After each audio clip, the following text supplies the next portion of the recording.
మన ప్రభువును రక్షకుడి అయిన యేసుక్రీస్తు నామంలో మీ అందరికీ సర్వశుభాలు దైవాశీస్సులు. ప్రభువునందు ప్రియ సహోదరులారా, మరలా షాలేం రాజు గారి మీద కావూరికి చెందినటువంటి అగ్ని పాల్రాజ్ అనేటటువంటి ఒక దేవుని సేవకుడు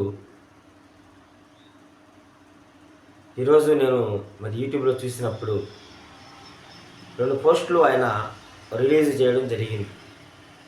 దేనికి సంబంధించిన పోస్టులు అవి అని నేను దాన్ని అబ్జర్వ్ చేసినప్పుడు 19, 20, 21, 22 తారీఖుల్లో షాలేం గారు మహాకూటాలు అని కండక్ట్ చేసి విజయవంతంగా దాన్ని ముగించుకున్న సంగతి మనందరికీ తెలిసినటువంటి సంగతే.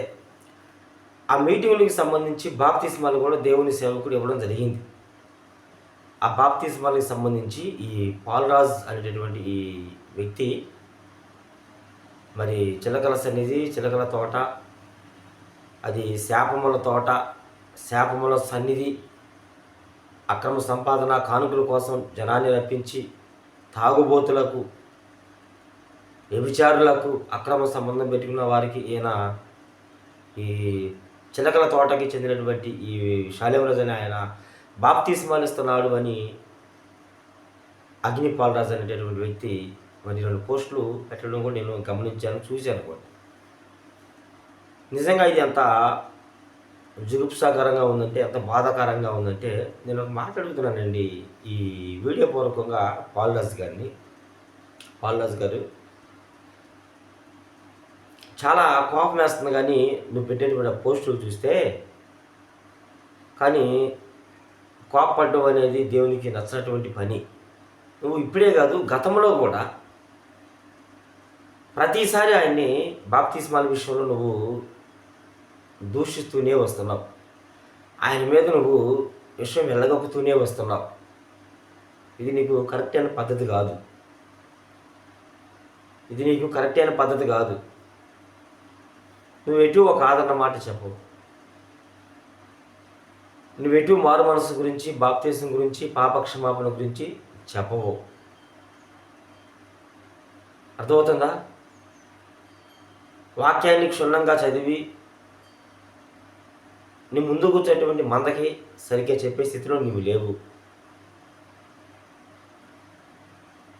ఒకవేళ నువ్వు వెళ్ళకపోతే వ్యక్తుల దగ్గరికి, నీ దగ్గర ఉన్న వ్యక్తులన్నా వాళ్ళ కుటుంబాల దగ్గరికి పంపించి వాళ్ళ పరిస్థితులు ఎలా ఉన్నాయి ఏంటని తెలుసుకునేటటువంటి మైండ్ సెట్ కాదు నీది. అయితే నువ్వు ఈ రోజున పోస్టులు పెట్టి నీ ఇష్టానుసారంగా ఆ పోస్టుల ద్వారా నీ అక్కసు నువ్వు వెళ్ళగొక్కుతూ ఉన్నావు. నీ యొక్క దాన్ని ఏమంటామండి, ఆ ద్వేషం ఏంటో, ఆ కుళ్ళు కుట్ర ఏంటో ఆ పోస్టుల ద్వారా బయటపడేలా నువ్వు చేసుకున్నావు. ఒక ఆదరణ మాట చెప్పి, మారు మనసు, పాపక్షమాపణ, బాప్తిసం గురించి చెప్పి, తాను వెళ్ళకపోయినా తన దగ్గర ఉన్న సేవకులను, సహకారులను, విశ్వాసుల కుటుంబాల దగ్గరికి పంపించి వాళ్ళని పరామర్శించి వాళ్ళని మందిరానికి నడిపించుకుంటూ ప్రార్థనలు పురుకొల్పుకుంటూ మీరు జాగ్రత్తగా ఉండండి, దేవుణ్ణి కలుసుకోండి అని చెప్పి సంఘాన్ని కొంచెం పరిశుద్ధాత్మ సహాయంతో ముందుకు తీసుకెళ్తున్న షాలేం రాజు గారి విషయంలో నువ్వు ఈ విధంగా మాట్లాడడం అనేది నాకు చాలా చాలా బాధ అనిపించింది. నీ పోస్టులను నేను ఖండిస్తూ ఉన్నా. నువ్వు ఆయన మీద పెద్దోడు అయితే ఉండొచ్చు, నువ్వు ఆయన కంటే ముందు సంఘాన్ని స్థాపించి ఉండవచ్చు. ఆయన పరిచర్యకి నీ పరిచర్యకి చూసుకుంటే అసలు పొంతనే లేదు. పట్టుమని ఒక 30, 40, 50 మంది సేవకులు నువ్వు దేవుని కొరకు వారిని పురుకొల్పింది లేదు. పట్టుమని ఒక 5, 6 వేల మందికి ఎప్పటివరకు నువ్వు బాప్తిసం ఇచ్చింది లేదు. ఇతరుల మీద పోరాటం చేయి, మతోన్మాదుల మీద, అసత్య బోధకుల మీద ఓకే చెయ్యి, దానికి మేము సమర్థిస్తాం. కానీ త్రాగుబోతులు మారి, వ్యభిచారులు మారి, అక్రమ సంబంధంలో ఉన్న వారు మారి, ఆయన పిలుపుకు లోబడి, ఆయన ద్వారా దేవుడు మాట్లాడుతున్న మాటలకు వాళ్ళు లోబడి మాకు బాప్తిసం కావాలి అని వారు ముందుకు వస్తే, పరిచర్య అవసరం నిమిత్తము ఖర్చులు ఉన్నాయి, అంతా మీకోసమే కదా నేను చేసిందని కానుక పట్టిస్తే నువ్వు దాన్ని తప్పుబట్టి మరొక మారు నీ కుబుద్ధి, కుసంస్కారాన్ని నువ్వు బయట పెట్టుకున్నావు. అర్థమవుతుందా? ఇకనైనా ఆ కుబుద్ధి, ఆ కుసంస్కారం మానుకో. ఏదో ఉన్నదేదో చేసుకో. ఇకనైనా దేవుని బైబిల్ని నెట్టేసుకొని విశ్వాసాలను ఆదరిస్తూ, గద్దిస్తూ, హెచ్చరిక చేస్తూ సత్యంలో నడిపించే మార్గం ప్రయత్నం చేయి. ఎందుకంటే వయసు అయిపోతూ ఉంది. ఇప్పుడు నువ్వు దేవుని దగ్గరికి వెళ్ళాలో నీకు తెలియదు. దేవుని నిర్ణయం పోయేలోపు కొన్ని ఆత్మల్ని దేవుని కొరకు కట్టవయ్యా, పెద్దోడివి. ఇంత మించి నేను ఇక నీకు నేనేం చెప్పదలుచుకోరా. ఎందుకంటే చాలా కోపం వస్తుంది నువ్వు అనేటువంటి మాటలకి. దయచేసి ఇప్పుడు అలా పెట్టొద్దు.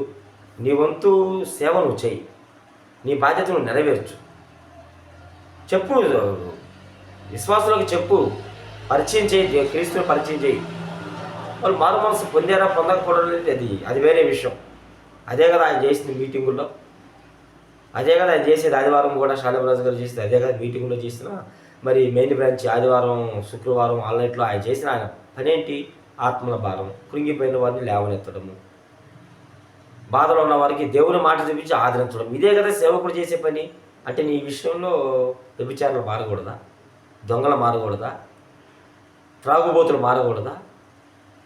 అక్రమ సంబంధాలు ఉన్న వాళ్ళు మారకూడదా? అంటే వాళ్ళు అలానే ఉండిపోవాలా? పెట్టిన కోటాలు ఆత్మలు రాకుండా అలానే ఉండిపోవాలా? ఏం పెద్ద మనిషి అయ్యా నువ్వు? సిగ్గుందా? కడుపుకి అన్నమేకి తినేది మలం కాదుగా నువ్వు తినేది. తీరు మార్చుకో, నోరు మార్చుకో, దేవుడు ఆత్మను ఇస్తాడు. ఇతని కొరకు అందరూ ప్రార్థన చేయండి. ఇంతకు మించి నేను చెప్పదలుచుకోలేదు ఈ విషయంలో. నేను ఎక్కువగా మాట్లాడితే ఇంకెలాంటి మాటలు వస్తే నాకే తెలియదు. ప్లీజ్ దయచేసి మీరు పద్ధతి మార్చుకొని మీ పరిచర్య మీరు చేసుకోండి. సత్యాన్ని వెంబడిస్తూ ఆత్మల కొరకు ప్రయాసపడుతున్న వ్యక్తిని మాత్రం మీరు దూషించొద్దు. పాలరాజు గారు మరొక మాట చెప్తున్నాను, ప్రార్థన చేసుకో, మారు మనసు పొందుకో, దేవుడు నీకు కూడా ఆత్మలను ఇస్తాడు. కష్టపడు. మీ అందరికీ హృదయపూర్వక వందనాలు. మరియు హృదయపూర్వక నీకు వందనాలు తెలియజేస్తున్నాను.